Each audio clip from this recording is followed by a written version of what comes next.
मेरे लिखे आस्तिक की परिभाषा से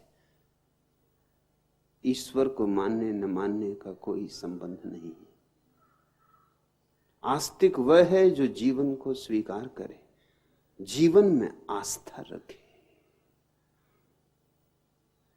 जो जीवन का समग्र अंगीकार करे, आलिंगन करे, जो जीवन को कह सके हां, जिसके भीतर नहीं ना हो, वही आस्तिक है। इसलिए मैं बुद्ध को भी आस्तिक कहता हूं। उन्होंने ईश्वर को नहीं माना, आत्मा को भी नहीं माना, लेकिन फिर भी वो आस्तिक हैं। महावीर को आस्तिक कहता हूं, यद्यपि उन्होंने ईश्वर को नहीं माना। ईश्वर से आस्तिकता और नास्तिकता का संबंध छोड़ दो। यूं तो दुनिया में कितने लोग ईश्वर को मानने वाले, लेकिन आस्तिक कहां? अब हमें आस्तिक की कुछ नई गहराई खोजनी होगी। आस्तिक वह है जैसे इस जीवन में, जीवन के कण कण में, रंग रंग में, श्वास श्वास में भगवत्ता का बोध होता है। नहीं जाता मंदिर, नहीं जाता मस्जिद, जाए क्यों? क्योंकि सब जगह मंदिर है और सब जगह मस्जिद है। नहीं झुकता पत्थरों की मूर्तियों के सामने, झुके क्यों? क्योंकि सभी जगह उसी परमात्मा की जीवंत मूर्तियां मौजूद हैं।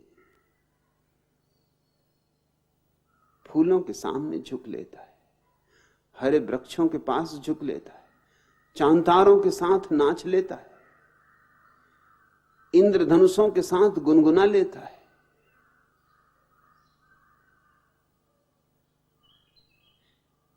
जीवन अपने समस्त रूपों में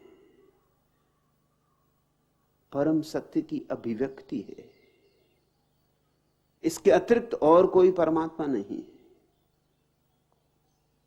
लेकिन सदियों से यह जहर कूट कूट कर तुम्हारे रग रेसे में भरा गया है कि ईश्वर है जीवन विरोधी। अगर ईश्वर को पाना है तो जीवन को इंकार कर देना होगा, जीवन से पीठ फेर लेनी होगी, जीवन के युद्ध से हट जाना होगा। और सबसे सुगम उपाय है जीवन से पीठ फेर लेने का यह कह देना कि जीवन भ्रम है, माया है, झूठ है ही नहीं। जब है ही नहीं तो पीठ तो करनी ही होगी।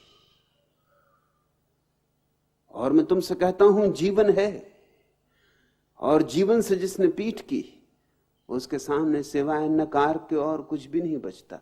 न फूलों के रंग बचते हैं, न कोयलों की कूक बचती है, न मोरों का नृत्य बचता है, न सौंदर्य, न सत्य, न प्रेम।